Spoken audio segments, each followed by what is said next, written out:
Welcome to Rap Stories, a show where I get the background on some of my favorite albums of all time by the artists who made them. I'm your host, David Dennis Jr., and today I'm joined by my brother's little brother to discuss their album, The Listening.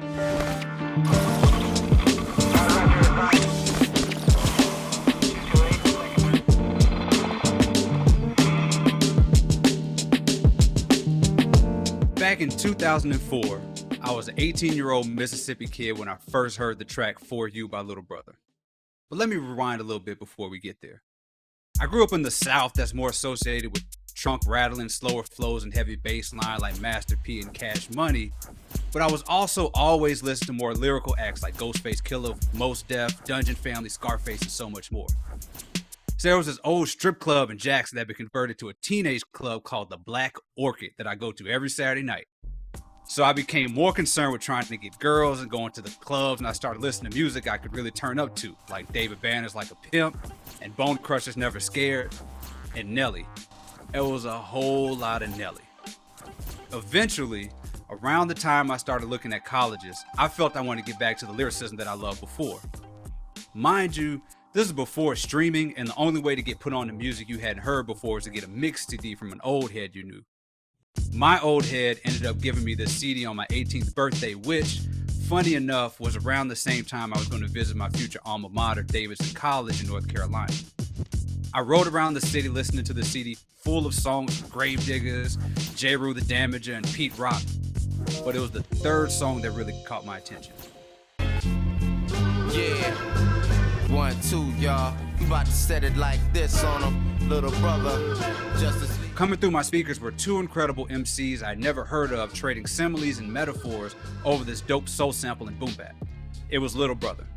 There was Phonte, the slick wordsmith, and rapper Big Pooh with his charismatic flow and booming voice. Immediately, I figured they were from New York because that's where just about everyone else in the mixed TD was from. I was shocked to learn that not only were they not from New York, they were from North Carolina, the state that had been mostly known for producing P.D. Pablo, telling everyone to twist their shirts around their heads like helicopters. And the third track on the CD my man burned for me was For You, off Little Brother's debut album, The Listening, which had dropped a year earlier in 2003. I immediately had to get my hands on this album.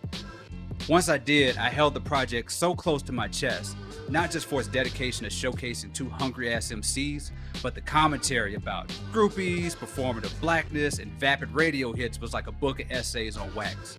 An album that was a perfect blend of the lyricism often associated with the East Coast, but maintaining a very Southern aesthetic. An album that quoted Trick Daddy as it was sampling Tribe Called Quest. It was an album that combined my two rap worlds. The Listening was the perfect soundtrack to where I was at the time, looking for that thoughtful art while still feeling undeniably Southern. Because let's not get it twisted. The Listening is a Southern-ass rap classic. And here with me to discuss the almost 20-year anniversary of this legendary album are two brothers whose careers I followed my entire adult life, two men who have dropped some of the most thought-provoking, relatable, therapeutic projects over the past 2 decades, two men I've grown to know and love, Phonte and rapper Big Pooh of Little Brother. Gentlemen, welcome to Rap Stories. Wow, man, I feel like I got inducted into some shit. Like, come on, man. Like, damn, I would have put on my best outfit from K&G if I'd have known you was gonna say all that. Come on, man. Could have put the cummerbund on or something. It's all You know good. what I'm saying? Yeah. I got linen in the closet, baby. I got linen. Yeah, and it ain't almost 20, bro. We on 20. It's 20. We right at 20. Yeah, right man. at 20, man. Right at 20. Yeah, I hope that didn't make you feel too old or nothing, but you know. Nah, not at all. I mean, I'm just surprised. Like, I don't think, speaking for myself, I just don't think that, when you're making something at 21, 22 years old, that you think that there will even be a place for it in 20 years, and that people will even care, like, think about how much stuff that you loved at 13 that like you wouldn't be caught dead listening to now. You know what I'm saying? So just the fact that it stood the test of time is really just amazing and humbling. Absolutely. I mean, I was just doing stuff. I had no concept of what it was to become 20 minutes from the time we did it, let alone 20 years later. So it's an overwhelming feeling. It's surreal in a way to still be talking about something that, you know, I did when I was 21. Yeah, So, Right. yeah. Fellas, when was the last time you listened to this album? Oh my God. What about you, Pooh? Yeah. I actually listened to it a few months ago. A song popped up randomly. I was cleaning the house. I was doing something and the song randomly popped up. And anytime a song randomly pops up from an album, I go back and listen to the whole album, and the listening happened to be that album. And, you know, it was cringeworthy for me. Very much so.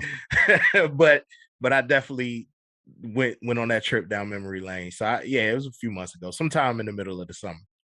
Yeah, I think it might have been around the same time for me, although the context was different. We were working on stuff for the documentary, and I had all the multi-tracks for the listening. And I was just going through, just listening, you know, solo and stuff out, like listening to our vocals. I mean, you can hear people laughing in the background.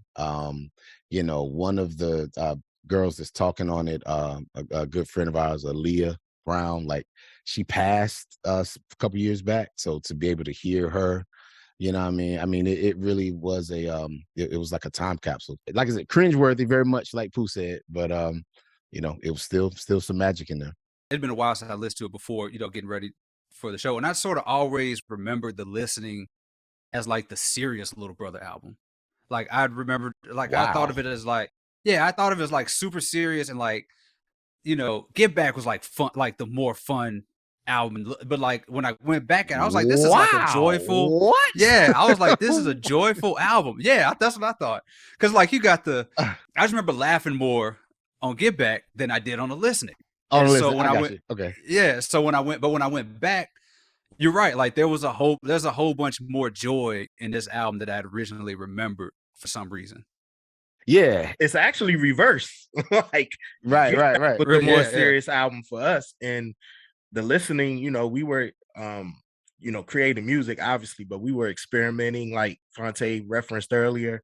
In the multi-tracks, it was always 6-7 people at least in the room when we were recording, so you can hear laughing, giggling in the background, you know. And you know, I remember those times where those sessions specifically, and it was just us experimenting, whereas on Get Back it was all raps, no caps, baby. We wouldn't playing around. Yeah, we had a point to prove on that shit. I mean, we had a point to prove on all of them, but Get Back definitely was far more serious. But yeah, it was really I think when I think back on making the list, and I just think about just the joy of just making a record, and just, you know, at that time, you know, I was working at Blue Cross Blue Shield, and that was like my first real job, like out of college, you know what I'm saying? And yeah, man, I just remember like being at work all day and just waiting till like 5 o'clock just so I could get off and go to Raleigh and go to my man Cesar Comanche, go to his crib and just work on music. And that was really all I wanted to do. So like the listening for that part of my life, it really was just kind of like the I don't say a guiding light, but it was definitely just the inspiration of like it gave me the strength to get through my day, because I knew at the end of this horrible fucking work day that I was gonna get to make something dope with my friends. And for me, the listening was like hazing. I was still in school, and I was actually living still on the dorm on campus, and I had a couple friends that were pledging during that time when we were making the listening, and we would be both coming into the dorms at the same time. You know, it's different circumstances, but at the same time, and still hazing. And that's kind of had no paddles at the they wasn't paddling over there in the studio. No paddling at the studio. Nah, no paddling. L5B. Nah, no paddling. But just a lot of jokes, a lot of not a lot of sleep, as I recall. No. Guys in their 20s just hanging out and just making shit. That was pretty much what it was. What was that like, putting pen to paper for the first time, being like, we're doing an album? That was it. It was kind of Speed, but we didn't even know it was an album at that point. Like we were just doing a song together. Yeah. I guess after Speed, when we decided to say, okay, this feel like this works. Let's see where this goes. I think at that point, it was almost the same. I'm not gonna lie. It wasn't like there were any real expectation, at least on my end. It was more so I had my own fight, I guess, internal fight where I was trying to show that I was worthy of, being in a group with Phonte in ninth. So I was more focused on that. So I was determined. It was like, I'm going to show I belong. I'm going to show that I'm supposed to be here. I wasn't thinking about making an album or what the album was going to do or any of that. It was just more, I want to show I belong. And so I was ready. Like I was writing like crazy.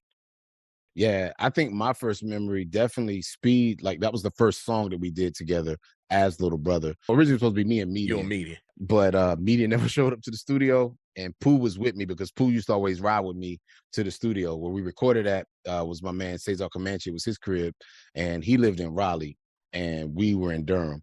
So I would always go to Central, pick up Pooh, you know what I'm saying, from the Chains. We said in Shorty on the Lookout, we went to the Chains. That's our meeting place. That was like that little area between the dorms, between the New Res, what is called New Res, and then Chitley Hall, which was the old dorm.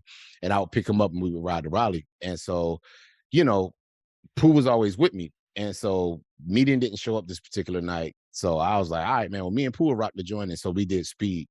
I don't think it really became album, as I recall. The moment that album kind of clicked for me was, I think, when we made The Way You Do It. When we made The Way You Do It, I was like, oh, okay, like, all right, we got something now. You know what I mean? That was when it really set in. So Pooh, what do you like? We'll go back to your statement because you said like you felt like you had to prove yourself to Phonte in the group. What do you mean?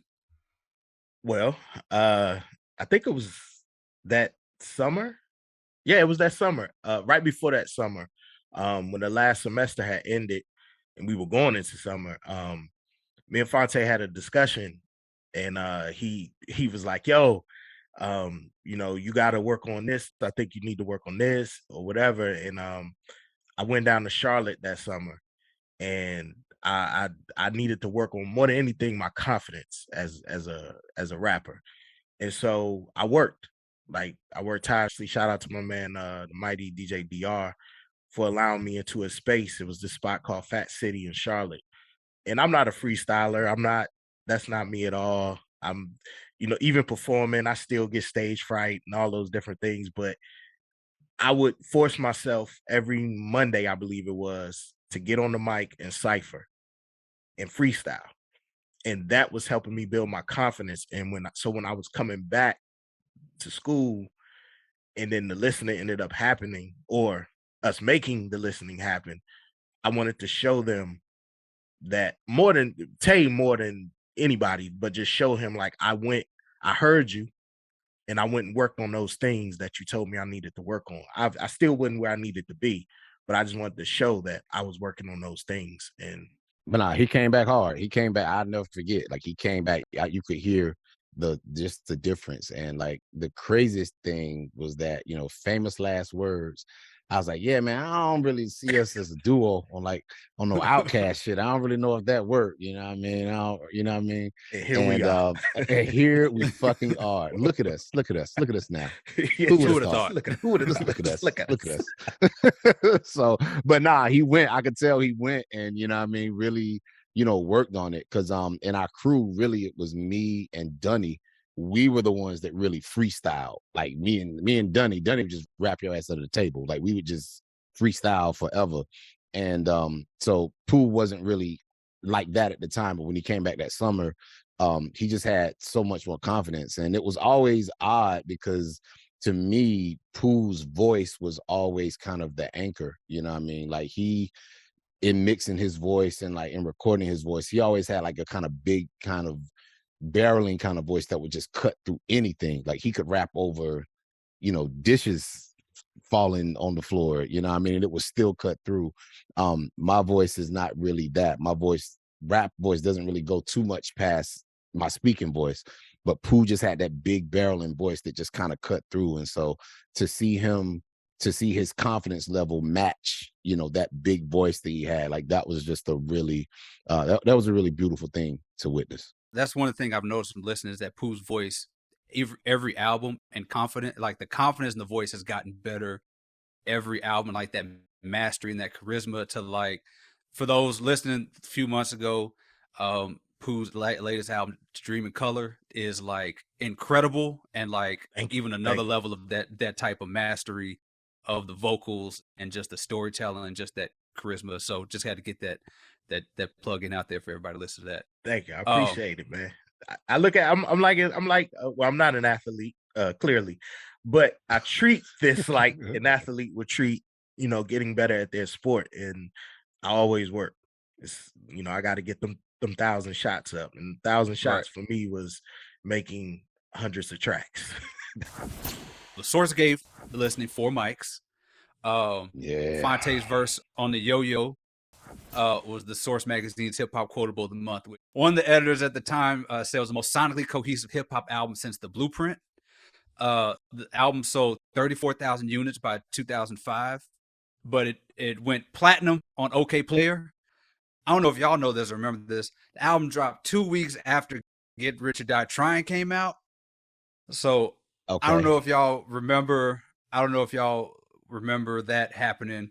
But did you care about like album sales at the time? Not that I recall. I mean, yeah, I don't think we were paying attention to album sales. I think the big battle for us at that time was just trying to get the records in fucking stores. You know what I'm saying? The label we were on at that time, you know, ABB, like they just were not, you know, every time people would call us like, yo, we trying to find the record. We can't find it. We can't find it. You know what I'm saying? And so that was, you know, the whole part of, you know, me and Pooh, you know what I mean? I would drive and go and take the records to the stores myself. You know what I mean? I would go to, you know, Record Exchange. I remember one time me and Ninth, we rode down to Charlotte and, you know, put records in the Record Exchange, you know what I'm saying? Put CDs in there.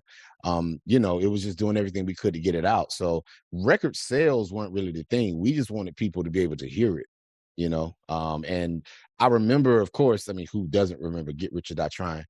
But at that time, I didn't really see it as a, I mean, we was listening to that shit while we was on tour, you know what I mean? So it wasn't, you know, us versus him or it wasn't anything like that. We just looked at it as just two separate kind of universes that we both enjoyed, you know, equally. So that was pretty much it. I think for me, I was more concerned with the impact than the numbers. Even at that time, like, you know, that's, you know, the beginnings of what we now know as the internet. You know, social media, I'll say, on the internet, where we have message boards. So I was just more concerned with the impact of the album, and how people was responding to it, those that actually got a chance to hear it. The numbers was just like, whatever, you know, like, are people enjoying it? Do they love it? Is it resonating with them? Do they understand it? You know, do they want more? And I think that was really, really our biggest concern. Like, it wasn't, you know, the numbers game. We always looked, well, I ain't gonna say I looked at that as a major label thing. Like, you know, we weren't on a major label, so we weren't, you know, it wasn't a thing of like, oh, if y'all didn't sell 1 million your first week, you flop. Like, we didn't have that hanging over our heads. There wasn't that pressure. There wasn't that pressure at all. Yeah, it was just like, what's the impact of this album? And, you know, from what we could see, it was doing well, and that's all we was concerned about. Phonte, you had a reaction when I said y'all got 4 mics in the Source. Yeah. Like, we have some unnamed producers who are a little bit younger who do not know what the Source magazine is, or the importance of that sort of thing. So, like, take me through when y'all get the 4 mics in the Source and the quotable in the Source. Yeah. So, okay. So to our younger listeners, getting 4 mics in the Source and the hip hop quotable back then, that was the equivalent of like going viral on TikTok. I mean, you know what I mean? Like it was just like, yeah, I mean, it was just that thing of like, you know, everyone was watching, and the source at the time, you know, I mean, it was the Bible. It was hip hop Bible. Like if your album got reviewed in the source, you know what I mean, if you got like 3 mics, anything less than 3, no one was even checking for you. If you got 3 mics, it was like, yeah, you all right. You know, it's cool. Maybe a couple joints. 3.5 was like, okay, like this is solid. You know, I mean, it's, you know, some couple valleys here and there, but you know, it's cool. 4 was like, yo, okay, this is something to pay attention to. You know what I mean? And then 4.5 was like, oh my God. And then 5 was the classic, you know what I mean? And so it was a 5 mic rating scale. And so I remember, I can't even remember how I got the magazine. I can't even remember who bought it, but I just remember coming home and like looking at it and seeing us in there with 4 mics, and I was just like, holy shit. I mean, I've been reading the source, you know, since I was damn near a kid, a teenager, you know what I mean? And so to think that we would get 4 mics in it, and then I got the hip hop quotable for the Yo-Yo, it was like, what the fuck? Like, are you serious? You know what I mean? It was kind of mind blowing, and I don't think I really understood the impact at that time. You know, I don't think I really understood it until years later. Pooh, you got something on the source? Where were you when you saw that? I was excited. I mean, that was the go-to. That was everything. That was, you know, with the hip hop's Bible. Like that's really what it was. Like if the source gave an album a rating, that was the rating. And you know, there was debate over certain albums, but it wasn't like a huge gulf or divide. Like it wasn't like a 2 mic rating album. People were arguing for it to be a 4 or 5. Like if it was a 2, it was a 2. So so for us to get a 4 our first time out the gate, something that we did in our friend's apartment, that was might as well been a 5 for me. Nah, straight up. Yeah, just the fact that we made it in that bitch. We was like, hey, all right, shit, we made it. It's like, all right, cool. Yeah. And then never expected. And then for Tay to have the quotable as well, like that was like when you win, what is it? You win Emmy, and then you go on to win the Oscar. You know, is that yeah, I think it's that. Like it was almost that. It's like, oh shit, like, you know, to be rated in the magazine, but then you got the quotable over all these other people. You won the championship and you got MVP. It's like, oh wow. And like, right. There you go. You know what I mean? And it was kind of insane. So but yeah, I just remember just being really taken aback and looking at it, and I was like, okay, all right, we gotta keep this shit going. Because a lot of reviews were like, you know, they sound East Coast, they got tribe influence, they got all this stuff. But I've always, you know, growing up in the South, like people in the South love tribe. Like people in the South love, like that's not a necessarily only East Coast thing. My hot take is that, or not hot take, my thought theory is that it's like the jazz, like that just is a Southern thing, and that folks were digging into it. Like what were y'all, you know, making that album and being influenced that by keeping it Southern? Like how does that work? I think the thing that people don't realize about the South, and I'm originally from Virginia, and this, you know, technically it's the South, but it's, you know, geographically, as far as music is concerned, it fits in the same category what I'm about to say. But in the South, we listen to everything. Like there wasn't, man. This was before the Lil Jon Renaissance and, you know, all, you know, what Southern music became. But in the South, you got everything. And then being in North Carolina, being where we were at in North Carolina, you had people coming from everywhere to go to school there. So you got your West Coast, you had your Midwest, you had your South, you had your, you know, your Miami South, you know, which was different. Yeah, the Miami base, yeah. Yeah, so you had all these different things, and it was like one big pot of gumbo as far as music was concerned. So we listened to everything. Yeah, and it was very much, it almost kind of reminded me that, you know, the way I describe it, it's almost kind of like how you'll see like a white person singing like a soul song or whatever. Like if you just hear Adele or Phil Collins or whoever, right? And you hear him singing and it's like, oh man, they sound so American. but then you hear him talk and it's like, oh no, he's white. Right. As hell, right? You know what I mean? Right. You know, I think it's just because, you know, in the UK, you know, they study us, you know what I mean? And I think it's just you have a very different relationship to a type of music when you grow up studying it, as opposed to if you lived on the East Coast in New York, where you kind of grew up in it.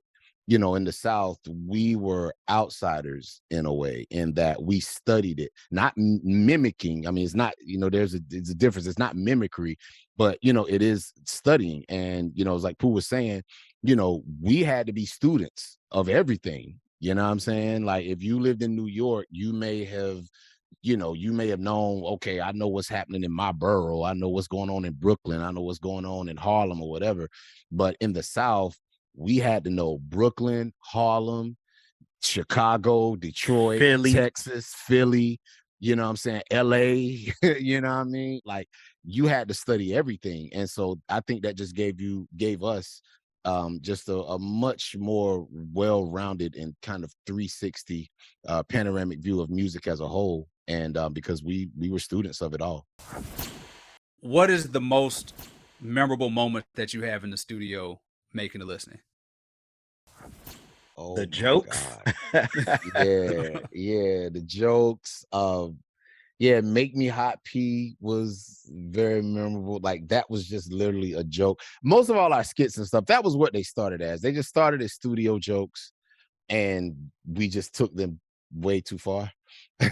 So that was kind of what it was. Like, Make Me Hot P, that was, you know, Ninth at the time would be doing sessions for dudes, and they wouldn't be ready, and they just wouldn't have their stuff, and he'd be frustrated, and we'd be like, yo, P, they want you to make them hot. You want you to make them hot. Like, just, we started singing that shit, and, you know, he found the record. Put it on the album. Yeah, and that was what it was. That was fun. One of the memories I'll never forget, this is a somber one. The night after we recorded Away From Me. We recorded Away From Me on September 10th. 2001. Wow. And I remember I had got back to dorm probably like 4 or 5 in the morning, and I had a 9 a.m. class. I don't know why I did that to myself, but I wasn't getting up for that class. And my roommate was waking me up, and I'm like, dude, I told you I ain't going to class. And he was like, nah, look at the TV. And I was like, why are you waking me up to see some Demolition, bro? Like, and Demolition. when I finally woke up to see what was happening, and that was literally the night after we recorded Away From Me. Like, I'll never forget that song, and that, like, that time goes hand in hand. Yeah, that was facts. Because that night, I remember on my side, Ninth, he came and stayed at the crib. He stayed at my crib that night. We left because we recorded Away From Me. The session for Away From Me, we recorded that. Yeah, we recorded that at our manager at the time, Big Doe. We recorded that at his crib, and he lived in Durham. And so we got out late, and I wasn't driving Ninth back to Raleigh. I was like, yeah, come to the crib. You know what I'm saying? So he came to the house, and he stayed at the crib at my apartment at the time, and he woke me up that next morning. He was like, yo, man, look at this shit. It's they done flew a plane into the World Trade Center. I was like, what the fuck? And that was September 10th. That was the night we did Away From Me. And that's a hell of a song to record the night before. You know what I'm saying? Like, that is about, distance and never knowing when you're gonna see people again, and family and all that stuff. Like, that's wild. Like, how does that? I mean, you know, how does that impact how you listen back to that song? Well, I remember at that time, that morning, you know, Ninth woke me up, and I like, look, you know, I'm like, what the fuck? And my son at the time, he was staying with his mom, and they were like in the DC area. And also, you know, that plane hit the Pentagon, you know what I'm saying? Right. So I was like, holy shit. And so, you know, I called my son's mom. I was like, yo, y'all all right? Y'all good? And I just remember like crying a little bit, because it was just, you know, you don't expect after leaving the studio to wake up and see no shit like that. You know what I mean? So, right. It definitely, I don't think we've ever performed that song live. Pooh, have we ever? I don't think we've ever done that song live. We have never done that song live. We probably won't ever do it live. It's just we will not do that song live. Nah, I'm not a big fan. I'm personally not a big fan because a lot of people ask, they're like, "Yo, y'all gonna do a 20th anniversary concert of the listening top to bottom?" And it's just like, no, like we're not. Not at all. You don't want to do that. And y'all have always sort of had this transparency about the real life stuff, right? So how has that sort of been something that you've grown with? And then especially knowing that you're going to like perform some of these songs in front of like complete strangers. How has that evolution of those type of songs been? I think the thing for us, and this is about to sound so simple, we just go in the studio and we're us, like at all times. Like you're not getting a different version of me on record than the version you're going to see if you run into me in Walmart. Like I'm the same person all the time. And that's kind of how we approach songs. So it's not necessarily difficult to perform them. It's more so, I think what we always thought about was performing these songs.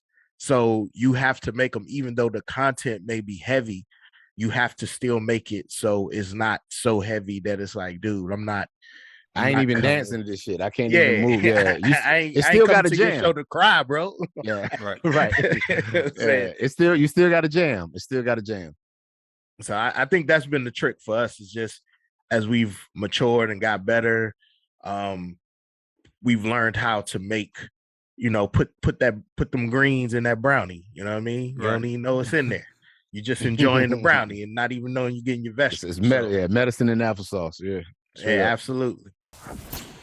So what songs have aged the best to you from the album, or even the songs that you that have grown on you the most? The Way You Do It is aged really well. Yes. Why is that? Why you say that?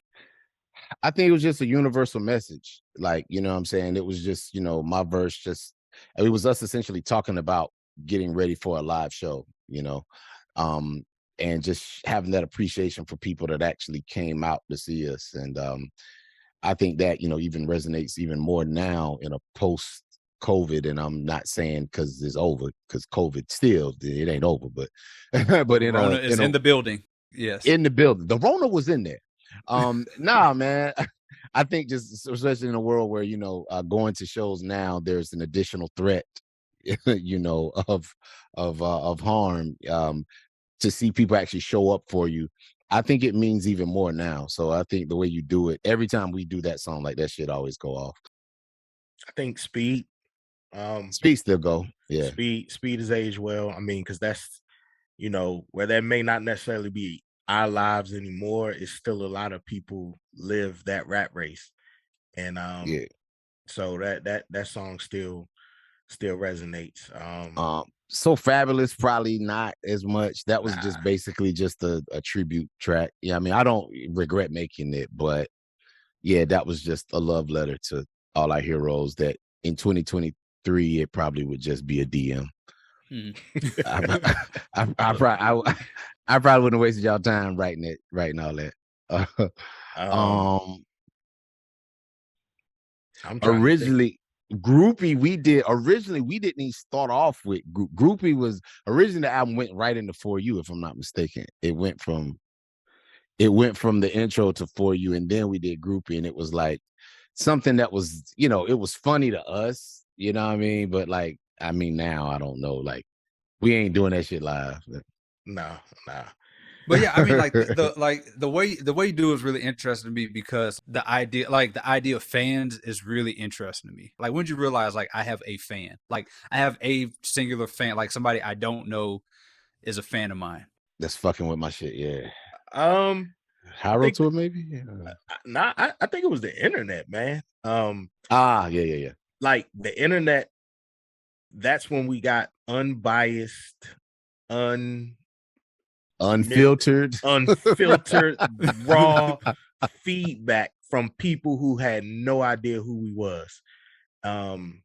They had no idea what we looked like, where we came from, anything. They just heard these songs, and I think that was the first time where I was like, oh shit, like, there's people out there fucking with us. Like, and then when we started doing shows that wasn't in North Carolina, and then I'll never forget this story. We were doing like I said before, I have stage fright. It's not as bad now, but it was terrible in the beginning. And we were in New York City, baby. SOBs. Legendary SOBs. And we're performing the Yoyo for the first time, right? And I'm seeing people mouth the words back to me, and that freaked me out. Like, in that split second, I lost all thought, train of thought, everything, and I just on myself on stage. But like, that freaked me out, just seeing people like, y'all know this song better than I do. How? Like, why? Yeah. And that was a weird feeling in the beginning. It was a very weird feeling for me. Obviously, you guys have had your career arc that has been well versed of like falling into love, out of love, the music and all the stuff, the industry. Talk to me about that optimism and like how that has aged, and are like, do you struggle to keep it, or do you go back to the album to find it, or where does that, stay fresh? Man, that's a great question. For me, I don't know if so much if I go back to the album to find it. Yeah, I think, yeah, in some ways, maybe so. I mean, because I guess for me, in times when I just am, this game, it'll take everything from you if you fucking let it, but I always have to remember that time where I was just so happy to be doing this. You know what I'm saying? It's really easy, 20 years in, to just be like, another day at the studio, another verse, another song, another whatever. But I think the listening, like I said earlier, it was a time capsule, and it was just a portrait of who we were as people. You know what I'm saying? At that time, before we really saw what the game really was. You know what I'm saying? And so I think it's important, it's cringeworthy parts to hear, just because, you sound so naive and so young and fucking stupid. You know what I mean? But I think you have to have some of that at that point in your career, when you're just young and you're just starting out. And we were not proven at all, you know what I mean? And we weren't proven, and we were coming from a place that hadn't really been proven, in the music industry in that way. It's not like we were coming from a Brooklyn or LA or even, Chicago or just a notable city. We were literally coming out of nowhere, you know what I'm saying? And so, yeah, when I look back on the listen, I definitely do hear that optimism.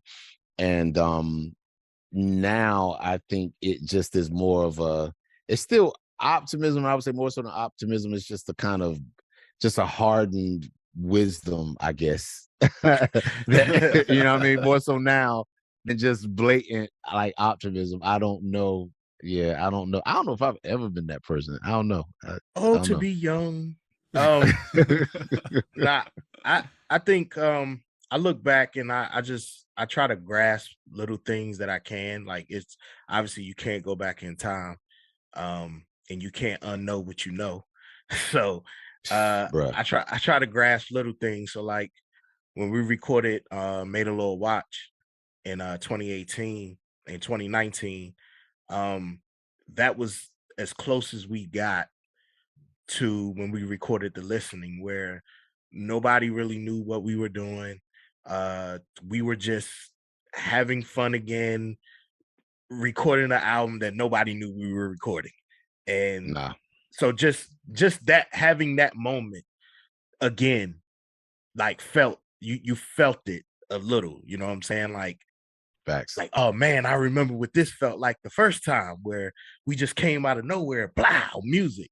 And to be able to do that again, that felt like that time, a little bit like that time for me. So you just gotta reach back and grab little things. Cause like I said, you can't, it's tough, man. You can't, we've been in this thing for 20 years. You can't unsee things.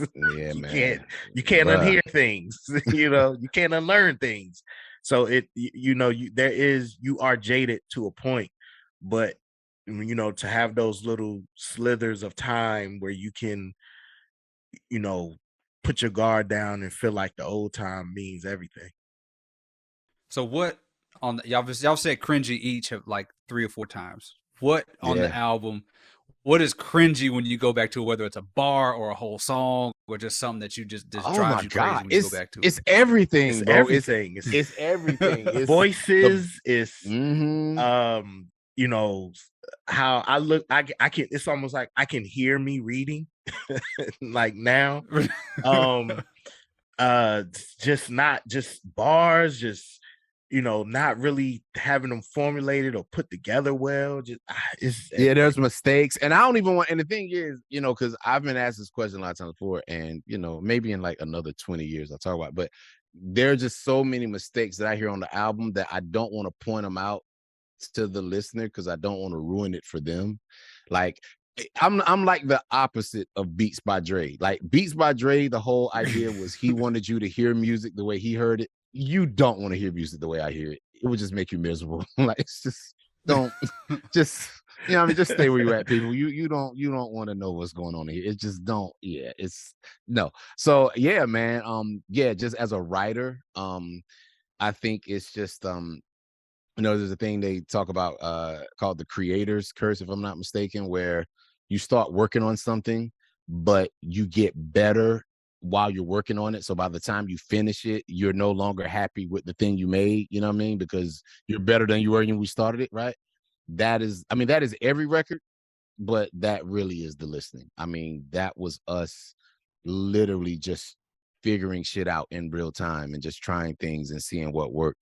And it worked, but now that we're better and more technically better, let me be clear, technically better, it's just stuff you hear. It's like, oh my God, like I could have mixed that vocal like this and the sibilance on this. Like it's just nerd shit that nobody else would give a fuck about. But us being, you know, better technically at our craft, you know, we hear it and we still kind of cringe at it. No, I feel I've been getting, you know, people will quote passages from the book and I'll be like, that preposition was not I hate that it's in there. And I'm like, I want to DM and be like, can you delete that please, because I just hate that one sentence. I just want to go back, but you can't fix it. Like it's there. Forever. It's out there.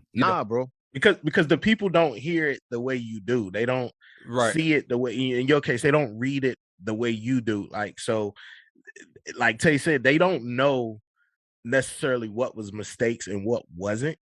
Right.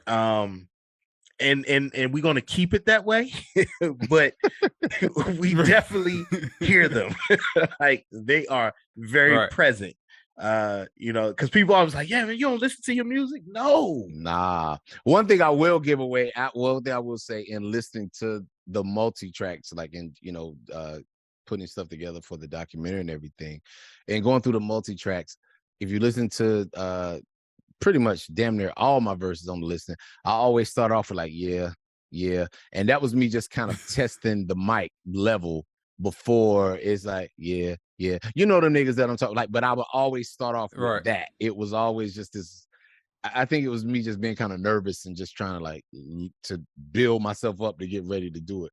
But that's like all through the album. I'll give one more away, Tay. I'll give one more away. All right. For You was a mic check song. Yeah, straight up. We pieced that together on the spot. It was literally a mic check song. For You. Yeah, we had just got a new mic in. Big Doe had bought a new mic, and we were trying to get the levels right on the mic, and we literally pieced that song together doing mic checks, trying to get both of our levels and where we were right. And Ninth had just made that beat, I think, earlier that day, and we came over and we was like, all right, let's test this. And because those rhymes I had originally written, I spit that verse over like a whole other beat than my man Eccentric did. Eccentric was he produced the Get Up on the listening. He's also better known by his nickname of Fucking Gerald. That's his real name is Gerald, but nah, that's and one half of Unheralded Symmetrics. Gotta give a shout out to we microcosmic, nigga. Come on, son. Nah, man, he was that was Eccentric. So Yeah, he did the Get Up, and but yeah, we were just figuring all that shit out in real time, and so I spit those original rhymes before you over an eccentric beat. Me and Pooh came to the studio. We had the new mic. We was like, just test it, and those verses that we spit, they were just, test verses, and we ended up keeping them, putting the hook on it, and that was how For You became. What are some of the things that did not make the album, that almost made the album, that you wanted on the album? Like, what are some of the or even songs that turned out differently than they would have originally? I know there was a big debate about man, was it Strongest Man off of my solo album Sleepers was recorded after, like right after we finished the listening. Oh wow, okay. Was it Strongest Man? I don't think I've ever heard this story. Our manager at the time, Big Doe, he wanted to replace Groupies 2 with a more recent song that I had done because it was a better song. Obviously, it was months later. And it was a big debate about that. I didn't care personally. I had a solo song on the album, so it didn't matter which song it was. But there was a big debate about that, swapping those songs out. And Tay had his reason for why he wanted to start with Groupie 2, and that reason obviously won out. But yeah, that was one. That was one that Groupie 2 almost was replaced with. I think it was Strongest Man. I want to say. Yeah, that sounds about right. Yeah, I was always at that time, not so much now, but just at that time of putting records together, I was a big fan of kind of like a false start, so to speak. So if you listen to Doggy Style, like the first person that you hear rapping on Doggy Style ain't Snoop, it's Rage. You know what I'm saying? And so I kind of like the idea of just withholding a little something. It's like just a kind of fake out. It's like, oh, you thought that was okay. No. Here's the, you know what I mean? Just kind of still a dope record. I mean, I did the same thing on Connected with Von C's, you know what I'm saying, where he was kind of like, he was, the Rage, to Doggy Style. You know what I mean? I kind of like that. But yeah, I remember, I forgot. Yeah, I guess you did do Strongest Man right after that. I remember it was a record we had a record we were gonna do with Flo, and like we just never did it. It was we never recorded it. But everything else, and I mean, this is the thing I can say about like all our records when people ask about vaults. There really are no little brother vaults, so to speak. Like we just weren't that group that just went into an album and was like, all right, we're gonna record 50 songs and let's pick the best 12. And we just didn't believe in that way of working. We wanted to be efficient.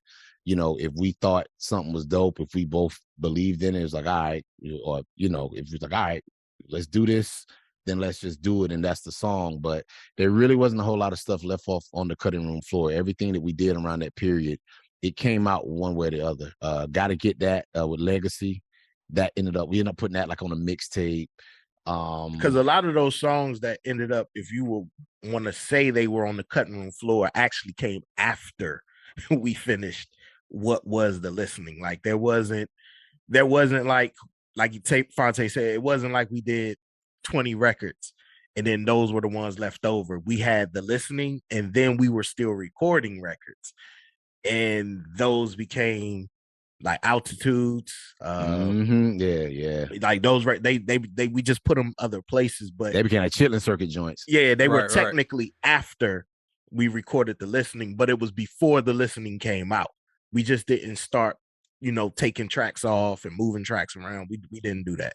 Now, once we agreed on the sequence of the listening and we had it locked in, that was what it was. Even if we would have came with a better song, it just still, I don't know, it just kind of what it was. And that's kind of the way we always have been. We did it, same thing on the Minstrel Show. When we recorded, Minstrel Show was done. We were mixing Minstrel Show, and Most came to the studio that night, and Baseline, and that's when we did the Let It Go record. but minstrel show was already in, and you know, it was everything locked and loaded. we was just like, all right. So, you know, we ended up putting it on Gangsta Grills, which worked out even better. Here we talk about some of the long-term influences of your work. And so obviously we got to talk about Doja Cat. And man. And Doja Cat rapping to Little Brother and rapping whatever you say. I believe she was doing that. And like, was not on my bingo card. Was not right. On my talk bingo about card. You seeing Doja Cat rapping this, but then also talk about a verse that does not rhyme. Man, yeah, I mean, we're seeing Doja Cat. I mean, again, that's just not something you wake up and expect to see, you know, Right. on a random Thursday. Yeah, man, it was amazing. I mean, you know, just to see that, again, that something you did when you were essentially a kid or just, you know, very young man, you know, that it still resonates 20 years later. I mean, that's just the greatest, you know, payment within itself.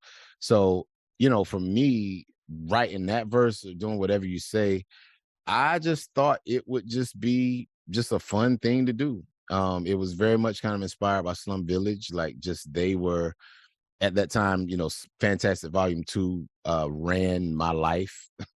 You know what I mean? Like, I ran that album. I played the MP3 tags off that damn album. Just big love to Slum Village and Jay Dilla always. There is no LB without Slumville, like, period. And so I like what they were doing with rhythm. You know what I'm saying? They were not at that, what they were doing. It wasn't necessarily lyrical, you know, it wasn't lyrical miracle rap, but they just did really interesting things with timing and taking pauses and space. And it was just a very different approach to MCing. And it wasn't so much focused on just bars. It really was feeling, you know what I mean? And so, with whatever you say, that was the thought. I was like, okay, what if I just write a verse that doesn't rhyme? If I just fall with the beats, if I just, you know, make my pauses fall a certain place, you know, they won't even recognize, you know what I mean? And so that was the idea. I just wanted to see if I could kind of just pull it off. That felt like the most anti-rapper thing to do at 22 years old, just write a verse that didn't rhyme. And being at that time, we wrote everything together, and just seeing him, he didn't tell me what he was doing, but just seeing the look on his face as he was like, oh. I'm like, what are you doing? Like, what is wrong with you? Like, but you know, when he did, because even when we recorded it, I still didn't realize he didn't rhyme until he got to the end. Right. They said, your head's still bobbing and my verse didn't rhyme. And I was like, hey man, play that back. Like, you really didn't rhyme.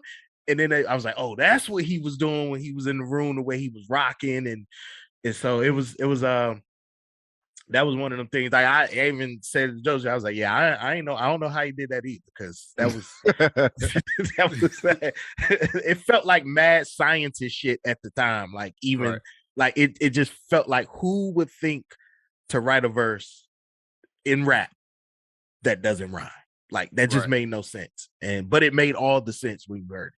The three most important moments in spoken word history is Love Jones, Def Poetry Jam, and Phonte's verse of Yoyo. Because I feel like you dropped the verse and everybody just started boarding up spoken word houses all across the country, and it was just not cool anymore. Like, everybody just like threw their notepads away and like got a job. Like, as soon as you did that.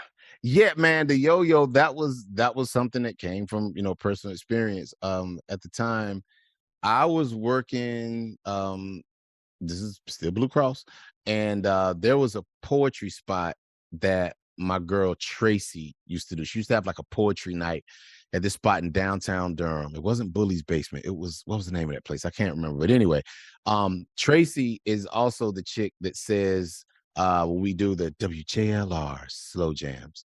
Tracy Ivor is the one that says that. So if you're out there, Tracy, thank you. It was at the no longer there Tobacco Roadhouse. Tobacco Roadhouse. That's what yes, indeed. Yes, indeed, bro. Come on.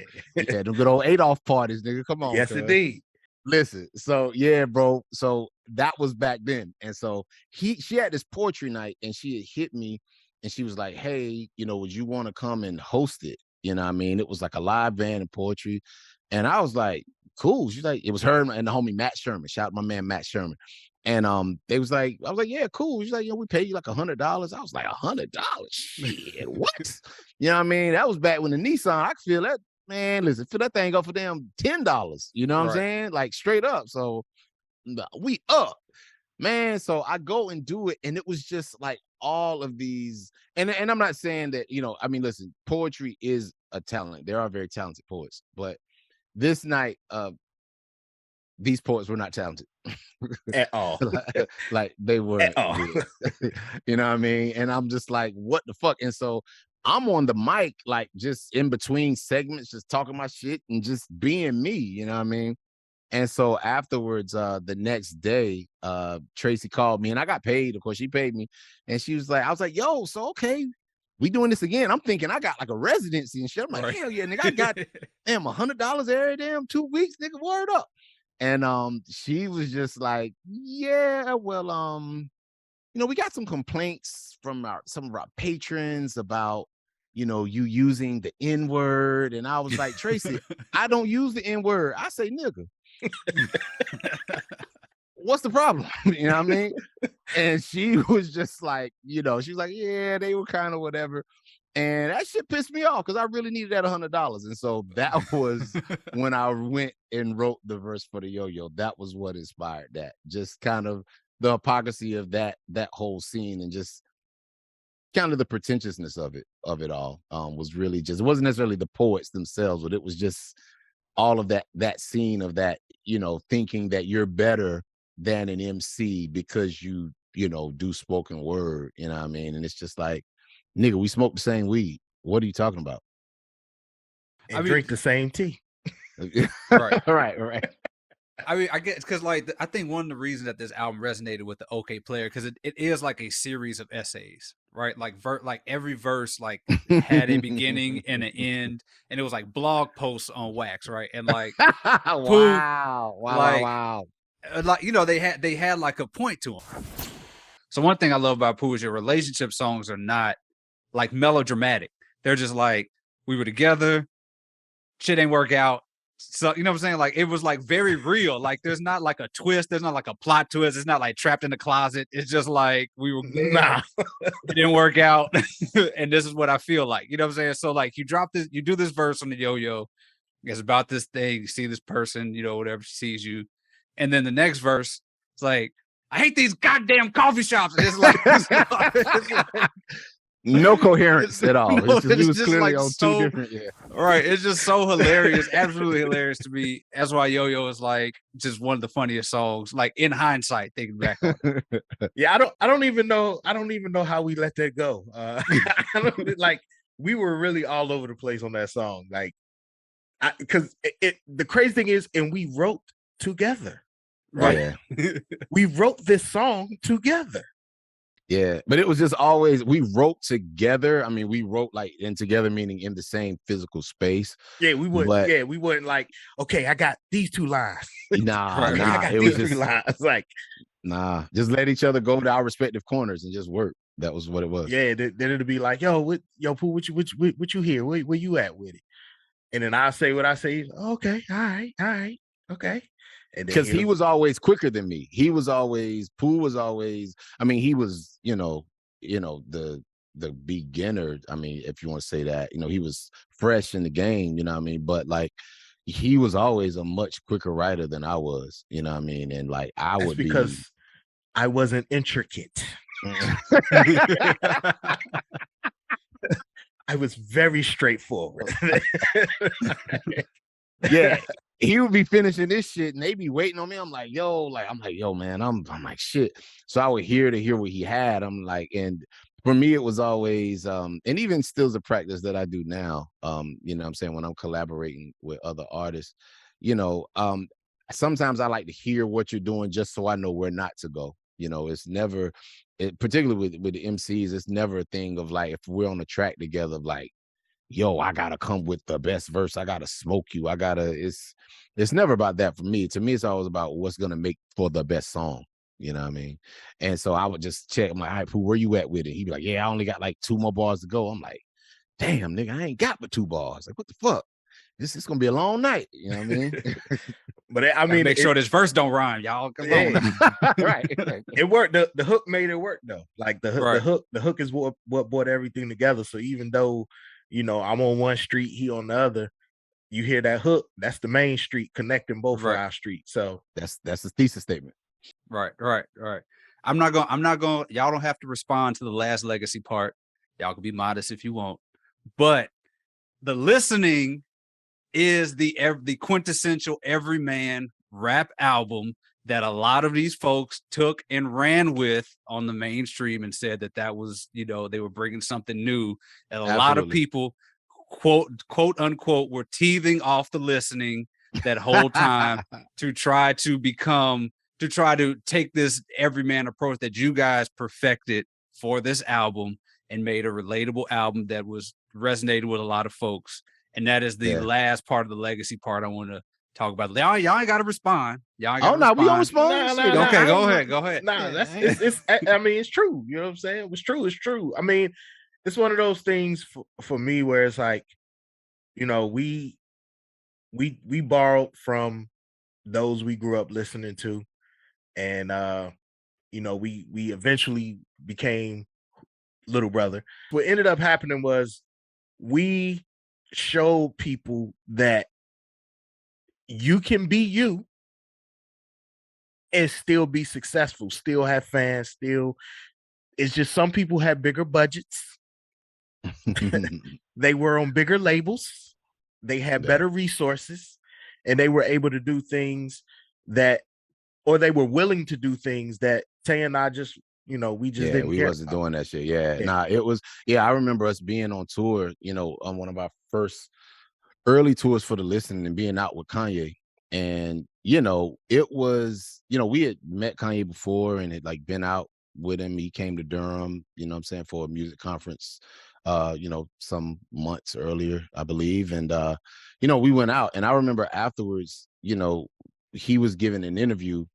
And like he bigged us up, he was like, yeah, you know, Little Brother, you know what I'm saying? I saw him in the magazine, you know what I'm saying? He was talking about my hip hop quote. He was like, yeah, I saw him in the magazine. I was like, man, this dude gonna get to my style before I get to it. You know what I mean? And, you know, at the time, I was just like, I didn't feel any way about it or anything, because to me, it was just like, dude, we're on 2 completely different levels. Like, you know, you're playing in Madison Square Garden. Like, nigga, I'm just hooping with my niggas at the Y on Saturday, bro. You know what I mean? Like, we're not even, or at least in my mind, like, that's not even what we're going for. Like, we are no threat to any of y'all, because we ain't about to do all that shit that y'all do. Like, that's just not who we are. You know what I mean? And so, it was a lot of times when our legacy is brought up, people, they bring it up with a sense of, like get back, pardon the pun, but they bring it up with a sense of like, man, y'all owe the game, y'all owe so much. These niggas did this and they owe y'all money and da da da da da. And it's just like, dude, but that's not who we are. Right. You know, ain't been good to me. Right. Listen. I'm in my living room on the damn Friday talking to ESPN, talking with my man from the smoking section. Nigga, we made it. Yes, sir. Right. Come on, man. Fuck out of here. Who mad? Who mad? And I can go to the grocery store and spend 45 minutes walking up every aisle for the 45th time.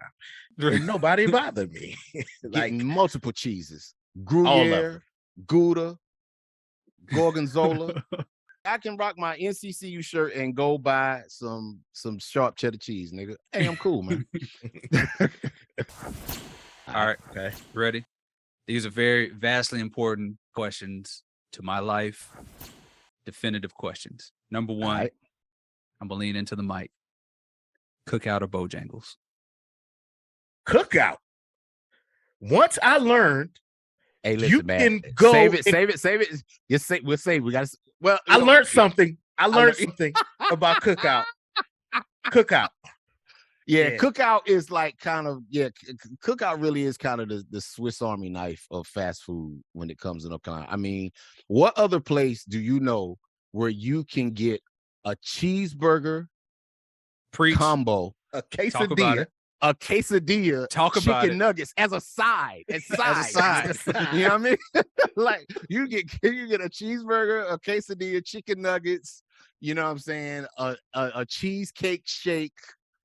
For You know what I mean? $5.34. Listen, bro. For Listen, man. $5.34. Inflation did not touch Cookout. I know. Okay. It really didn't. They're saved by the Bible scriptures on the bottom of the cups. They don't. Their Bible scriptures on the I didn't bottom even of know the they cup. were there. Yeah, like their Bible They were scriptures there. all over the stuff at Cookout. Like it's like a super hyper religious. I'm going tonight. Fast food. Like when you go to Cookout, it's either on the bottom of the cups, it's on the styrofoam, it's on all the plates and stuff is Bible verses. Tay, And I'll report back tonight. I'm going. Yeah. I'll I'm look for you going. in the chat. I'll look for you I'm in the going. chat. I gotta go. Holy shit. The things I'm learned about Cookout in all my years of living here. Yeah. Because I my think Cookout wins. my God has given me them $5 shakes. Them $5 hush puppies and shit. My God has protected me and my heart from 2 a.m. burgers, hush puppies, and chili.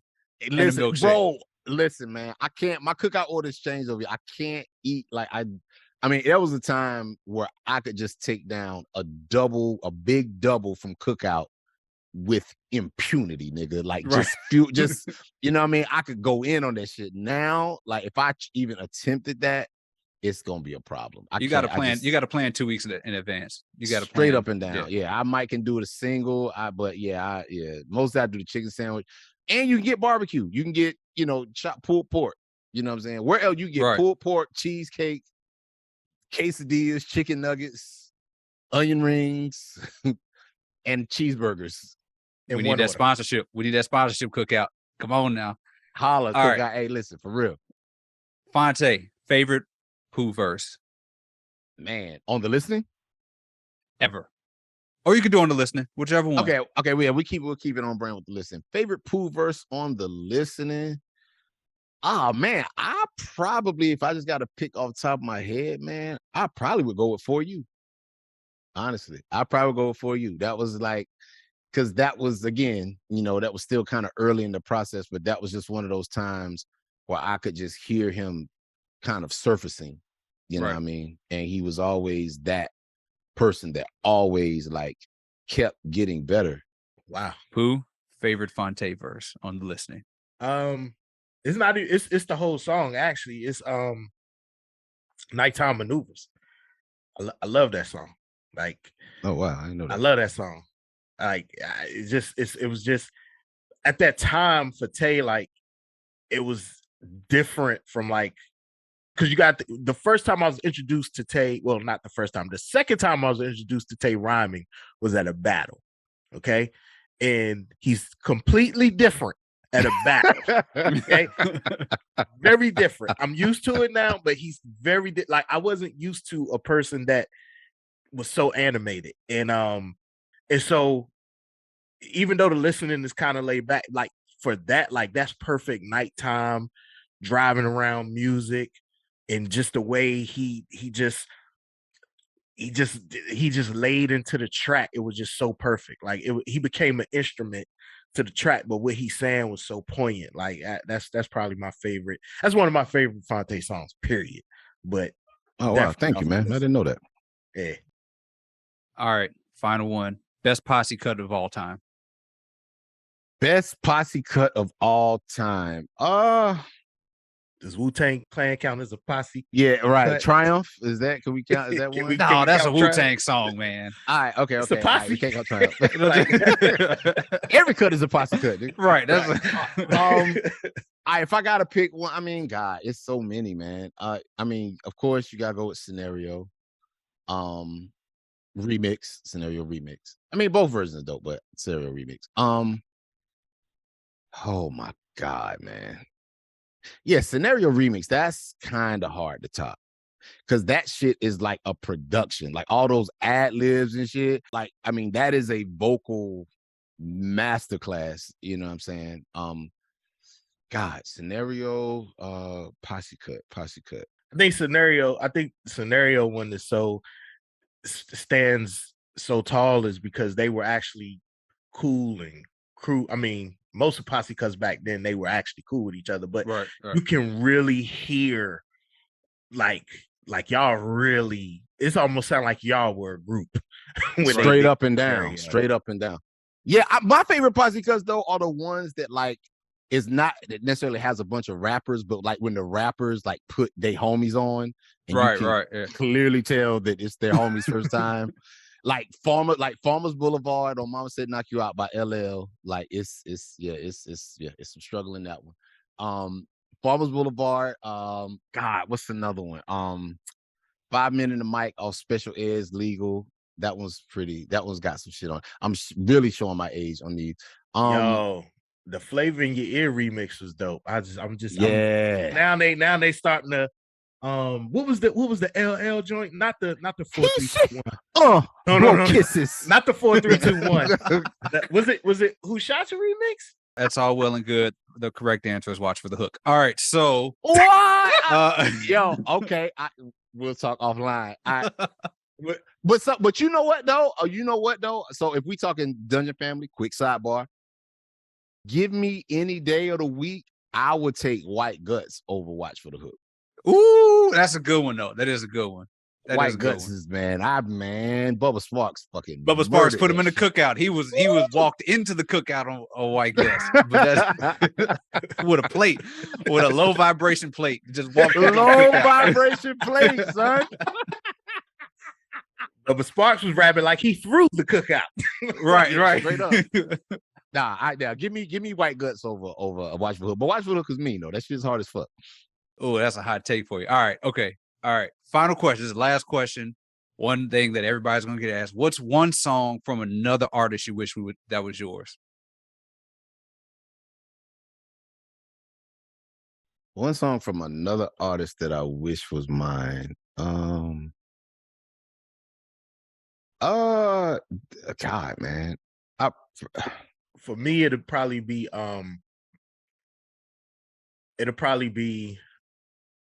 Unbelievable by Big. That's a good one. I'm reading. Shout out to Justin Tinsley. I'm reading this book right now. I went back and started re-listening to Ready to Die, as I'm reading the book, just because you hear the story, so things mean different things to you now. But I think that's one of them where I was like, yeah, I wish that was me. I wish that was me. Totally, probably. I mean, it's not hip hop, but just from a writing lyrical perspective, Overjoyed by Stevie Wonder. That is one of the most depressing songs ever put on fucking record, and people swear that it's a love song. Like I've seen people they play it at weddings. Play and the shit. weddings, right there. Y'all, like this song, it's a song about unrequited love. Like this is not a happy song. This is really a devastating fucking song. But it's beautiful. You know what I mean? But I think that if I had to pick one, it would probably be that one. If I had to put a FanDuel bet, I would have been like Phonte's picking something from the 70s is not gonna be hip hop. I just knew it. Like I just knew it. I knew them. I just had wish I'd have written it down on a piece of paper. I knew that was what you were gonna pick. Yeah, man. I just look at it from from a songwriting perspective, and that's something that's always kind of informed my MCing. Is just like it's never really looking at it as a rapper, just really looking at it as writing. You know what I'm saying? And some of my favorite writers, like a lot of that 70s stuff, like, of course, Stevie and, George Clinton is probably like on the low one of my favorite MCs. Like George Clinton's in my top 5. Like it was just, Motor Booty Affair, like all those concept albums. Like, that shit just blew my mind. I studied that stuff. So yeah, man. Well, thanks to the legends for inspiring the listening, which has inspired me, which has inspired so many people for 20 years, y'all. 20 years. 20 years, bro. 20 years, dog. From the smoking section to ES motherfucking PE, nigga. Come on, son. Come on now. And we got to have a conversation about this strip club turned teen club down. We got to have a conversation about that. Look, but I have one that beats that. A strip club turned into a daycare. Oh no! Yes, let me tell you about the Black Orchid. All right, the Black Orchid. Just that. Let me tell you about the Black. Let me tell you about the Black Orchid. When I say former strip club, I say that loosely because they did no renovations on the inside of the Black Orchid. Like, you walked into the Black Orchid, the poles were still there, the stages were still there. One of the walls was a mirror. It was a club for 18 and younger, like 16 to 18. You go into Black Orchid. It is now, once again, a strip club. So clearly the teen thing did not work. Wow. But they played all the music. Let me tell you, when I got to Davidson, that was the first time I knew that parties ended at 2. I thought parties just ended when people started shooting. Like, the lights went on at the party at Davidson. I was like, what's they shooting already at Davidson? But that did not happen. Because it was going down at the Black Orchid. That's where I was, fell in love 3 or 4 times at the Black Orchid. Wow. Thank goodness that I didn't catch chlamydia from being around the poles, just as like a drinking from the water fountain, using the restroom. Just the Black Orchid, that's just what it was, man. It was around for probably 2 years in Jackson before the element got too strong and they decided to turn it back into the strip club. That was the Black Orchid. That was where I was at, where I abandoned my underground roots and then came back around to the listening. Man, I love it. That is fucking amazing. The Black Orchid, just that name alone, like, it just sounds like a place of iniquity. It just sounds scandalous. I love it. Hey, man, it was the 90s. Shout out to Jackson, Mississippi. Okay, straight up. Fellas, brothers, I love you guys. Ever indebted to your brilliance and your greatness and all of that. Thank y'all for coming on Rap Stories, and thank you for the listening. And everybody, 20th anniversary documentary coming very soon. Yes, indeed. We're very excited for that. Salute to you guys. Thank you, man. Thank you so much, and salute to you as well, bro. So proud of you, man. Like, straight up. Thank you, real. fellas. Thank you. Absolutely. This podcast is produced by Podville Media for Andscape, a Black-led media platform dedicated to creating, highlighting, and uplifting diverse Black stories. Andscape, where Blackness is infinite. Dina Morrison is the series producer. Our production team: Brittany Danielle, Rob Spiewak, Lenika Belfield-Martin, Ethan Sands, and Eli Nellis. The series was edited by Stephen Williams, Kelsey Johnson, and Rob Ford. Executive producers: Steve Reese, Elizabeth Elson, and Oscar Zabayos. Raina Kelly is Andscape's Vice President and Editor-in-Chief. David Oku created the original artwork for the series. Special thanks to Tracy Smith, Mike Shahade, Rami Moguldam, Katie Lawson, Beth Stoikov, Anna Grambling, Ashley Melfi, John Gotti, Kelly Evans, Ryan Broadhead, and Kevin Wilson. And I'm your host, David Dennis Jr. Thank you for listening.